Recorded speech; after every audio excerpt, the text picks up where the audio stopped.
The Newshour Special Edition. Welcome back, viewers. A political debate has erupted in Himachal Pradesh after the Chief Minister, Sukhvinder Singh Sukhu, announced a temporary salary deferment. Yes, there's going to be a 50% cut in the Chief Minister's salary, 30% cut in the salary of the Deputy Chief Minister and Ministers, 20% cut for MLAs and for 6 months.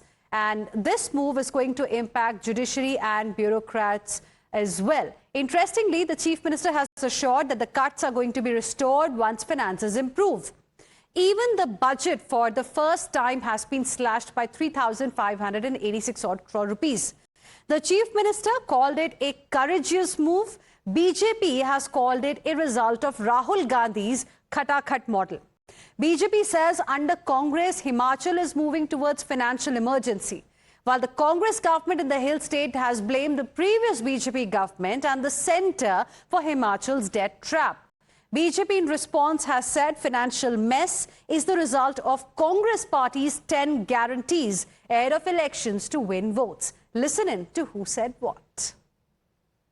पहली बार sir deferment किया गया है salaries का, खासकर employees का आप क्या कहेंगे, किस किस दृष्टि से, जैसा आप कहते हैं कि राजनीतिक कि ये राजनीतिक दृष्टि से नहीं, हम फैसले सिर्फ प्रदेश के हित को देखकर करते हैं, राजनीतिक लाभ के लिए कोई फैसला नहीं करते। कोई कट नहीं लगा है, वो डेफर किया जा रहा है कि जब तक वित्तीय परिस्थिति सुधरती नहीं है तब तक जो है इस दृष्टि से जो आपकी जो वेतन भत्ते हैं उनको डेफर कर दिया गया है। This is the Khatakhat model of Rahul Gandhi.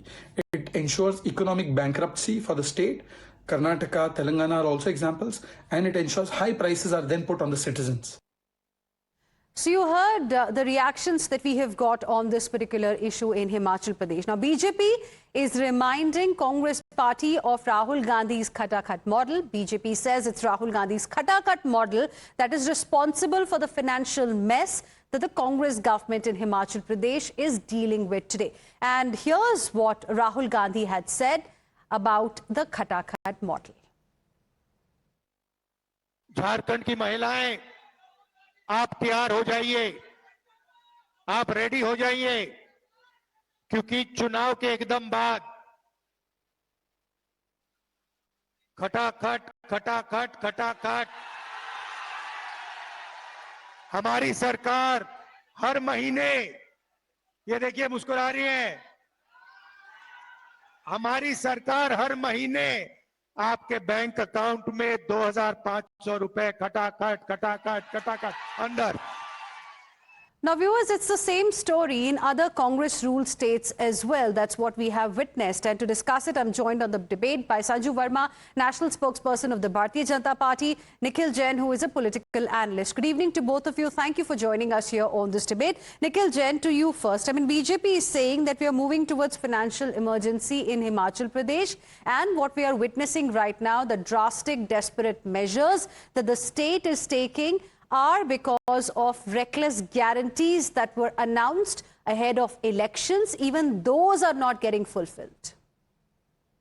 You know, I would like to remind the BJP that they're not just an opposition party in the state of Himachal Pradesh, they are also the ruling party in the union government.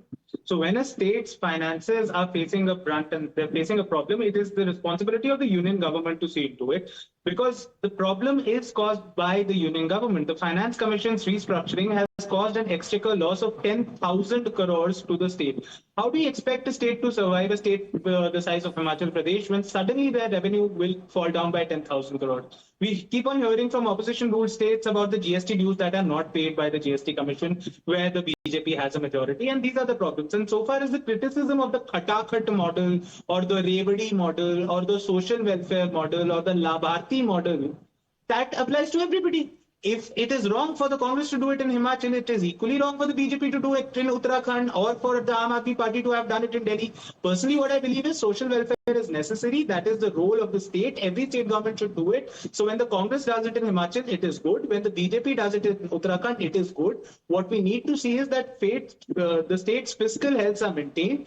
there is an equitable distribution of the country's revenue into states, and it is not on partisan lines. But sadly, that is what we are seeing. And now the BJP is making a political issue out of it at the cost of the people of Himachal Pradesh. And I'm sure they will remember this. Sanju Verma. Thank you. You know, Heena, I just want to share one thing here. First and foremost, Sukhwinder Singh Sukhu has made an allegation that the Modi government has done away with the RDG, Revenue Deficit Grants Facility, and that is the reason Himachal Pradesh is in doldrums.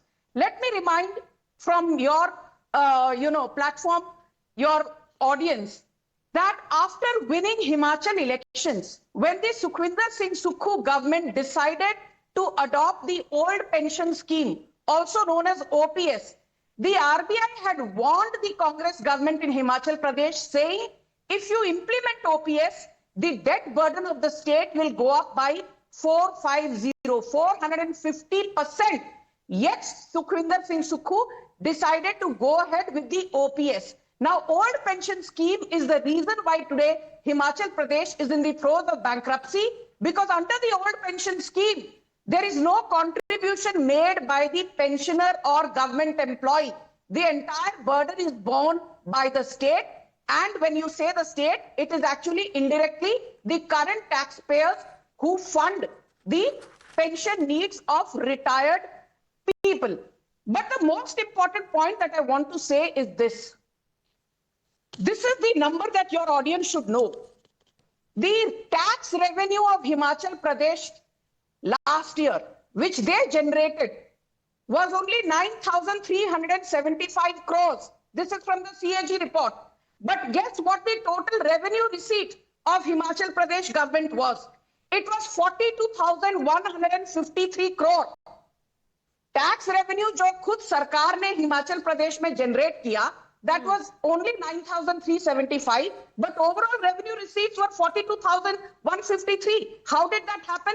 Because of grants from the central government, because of devolution from the taxable proceeds of the central government, giving CGST revenue to Himachal Pradesh, giving IGST revenue to Himachal Pradesh, giving compensation cess to Himachal Pradesh, and on top of that, RBI gave loans at a concessional rate of just 4% to Himachal Pradesh. If you add the concessional loans given by RBI, then the total debt today of Himachal Pradesh, Heena, stands at 1.45 lakh crore, which is very high because the overall economy size is 2.55 lakh crore, which means 57% is the debt to GDP of Himachal Pradesh. When the BJP had, left Himachal Pradesh in 2022 before the elections, the debt was 72,000 crores. From 72,000 crores to 1.45 lakh crores in less than 5 years is 101% increase. That has happened because of Khatakhat model. My last point. We will give 1,500 rupees to every woman in Himachal Pradesh. We will give 300 units of electricity free. We will give 10 liters of milk to every milk producer. We will give 5 lakh jobs in 5 years. We will set up a youth recruitment board. We will double apple production. We will give 1,500 rupees to every unemployed youngster. All right. एक भी वायदा पूरा नहीं किया. Khatakhat model is a disgrace and is all about failed promises and bade bhashan. Okay, Nikhil Jain. Now, if you look at the data also, the debt level has been, moving northwards for Himachal. FY22, 37%, FY25 around 43 odd percent. And, last time also when we were talking about the debt of every state, then in 2024 in August specifically, at that time also similar desperate measures were announced by the Congress government in Himachal Pradesh. The CM and ministers were asked to forego salaries for at least 2 months. Then CM was also urging MLAs to contribute. Then power subsidy to taxpayers was also withdrawn. I mean, the point is that 2024, the situation was exactly the same. Now in 2026 also the situation is exactly the same. The Chief Minister is saying that it's a temporary deferment that's happening. Once the financial situation improves, then the cuts are going to be restored. The salary cuts that we are seeing. The situation hasn't improved in 2024. I mean, what is the guarantee that it's going to improve in the next 6 months? Is there any plan that the party has, or do you think it's right what the BJP spokesperson has said? You know, if the Finance Commission rejects and makes the distribution of the tax collected by the center more equitable, that is the solution. You ask me what is the guarantee, I can turn around and ask the BJP what is the guarantee that we are not going to face an LPG No, or but a the crude point oil is, crisis, Nikhil, the point is that in any other state, we have not got a story wherein the salaries of the chief ministers, deputy chief ministers, MLAs, bureaucrats, you know, everybody is being cut. I mean, have you heard of that happening in Maharashtra? Have you heard of that happening in, say, Madhya Pradesh? I mean, why is it only happening in Himachal Pradesh again and again and again? Heena, can you allow me to answer, please? Sanju has raised a number of important points and I need to respond to them as I need to the points that you've raised.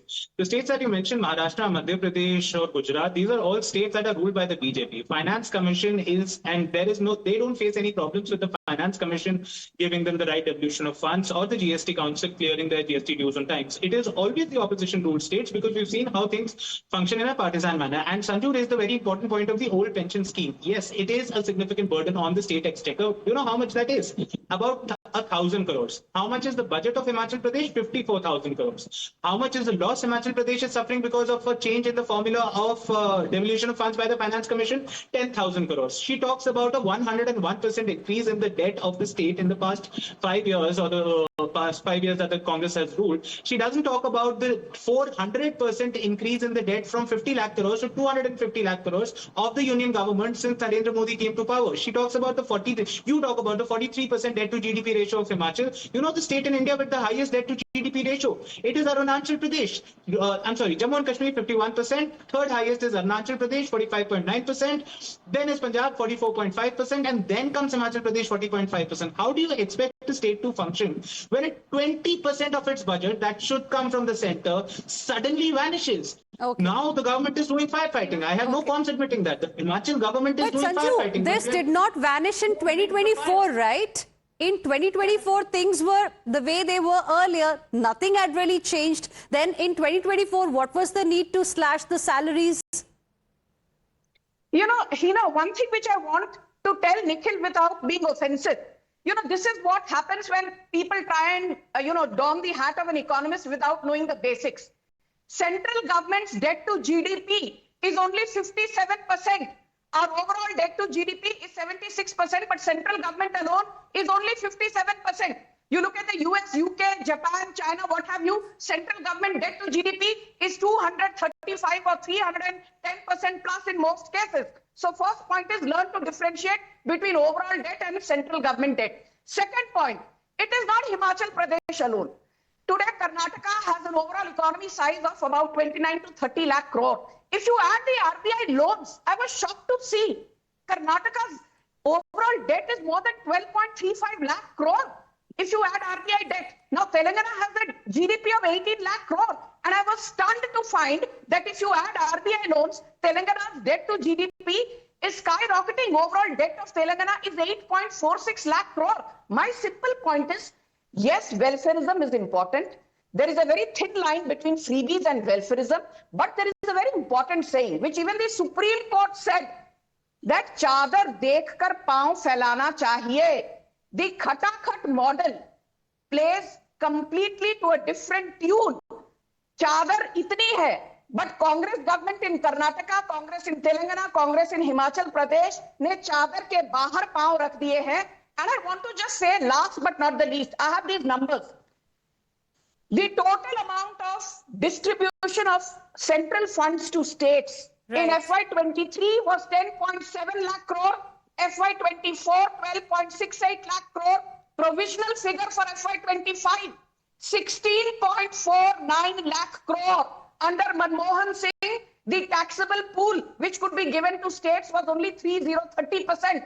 Today it is 41%. So Nikhil Jain, stop trying to cover the incompetence of Congress governments. Sukhvinder Singh Sukhu has lost the plot. Just final point, Heena, if you remember 1.5 years back, 1.5 crore worth of samosas were ordered by Sukhvinder Singh's office, and he actually instituted a CID inquiry कि 1.5 करोड़ के समोसे जो CM house में आने चाहिए थे वो कहां गायब है. This is the state of affairs I in remember Himachal that Pradesh. story. We also did that story here on Times Now. But Nikhil Jain, let me also tell you a little bit about where every rupee of the budget in Himachal Pradesh is really going. So out of every rupee that's being spent, 27 paise it goes to salaries, 21 paise to pensions, 13 to interest payments, 9 actually to debt repayment. The point is there's very little amount that's being currently spent on development. Don't you think there is some mismanagement that's happening? Heena, thank you for telling these numbers and proving to your viewers that the social welfare measures extended by the Congress government in Himachal are not a significant part of the exchequer, because you did not even name them in the top 4 contributors of the budget, number one. Number two, this is what happens when somebody has a problem of hearing and they try to make offensive remarks against other people. I never compared the debt to GDP ratio of Himachal Pradesh with that of India. I know that's an unfair comparison to make, which is why I made the comparison with states. And so far, the point that I made about the debt increasing of the union government was the quantum of increase, or rather the exponential increase to 5 times in 10 years. And what we've seen in the state of Himachal Pradesh is about, 1.5 times in about 4 or 5 years. Also, she gives you the figures of the devolution to states and how that has increased. She is not giving you the figures of the devolution to how partisan the devolution to states is. And she talks about how the budget of the union government has increased under the Modi government. Very well, kudos to him. But you must realize that this is a developing country. When Bajpayee ji left the government, the budget was 4.5 lakh crores. When Manmohan Singh ji left the government, the budget was 18 lakh crores. That is about a 4 times increase in 10 years. We are a developing country. The budget will keep on increasing. Our GDP tripled in the 10 years of Manmohan Singh government, but only doubled in the 10 years of Modi government. Okay. So Modi ji has definitely done for the country, but far more has been done by the Congress governments in the past. Okay, just 10 seconds, Sanju. I don't have a lot of time. Closing comments, please stick to 10 seconds. First and foremost, Nikhil Jain, stop lying. It took 60 years for India to become a $1 trillion economy. And just from $2.1 trillion in 2014, today we are a $4.34 trillion economy under the Modi government. So I think you should know your facts, but I'm sure you don't know GDP from GNP. I just want to say one thing. How is it that Telangana, which is Congress ruled, is in the throes of bankruptcy? How is it that Karnataka, which is ruled by the Congress, is in the throes of bankruptcy? How is it that Himachal Pradesh, which is Congress ruled, is in the throes of bankruptcy? मतलब कांग्रेस सरकार की DNA में कुछ तो खराबी होगी. Governance and Congress don't go hand in hand. TV debate पर आकर मोदी सरकार को ब्लेम करना बहुत आसान है. My final point is this: which is the state which accounts for 33% of India's direct tax collections, accounts for 70% of India's maritime trade, accounts for 47% of India's GST collections? It is Maharashtra. तो क्या हम सारा का सारा central government kitty Maharashtra को दे दें? It does not work like that. The Modi government has been helping. All right. We got the point that you've made, Sanju. And Nikhil, I just want to say one thing since you raised questions, on the data that I shared with our viewers and of course with you as well. So 21% that I spoke about in pension, that included the welfare politics, because OPS is part of that. And don't say that politics is winning over economics is not included in my data. That was very well mentioned there. Anyways, I'm completely out of time. Thank you very much, both of you. Appreciate you joining us here on this debate. Heading into a short break.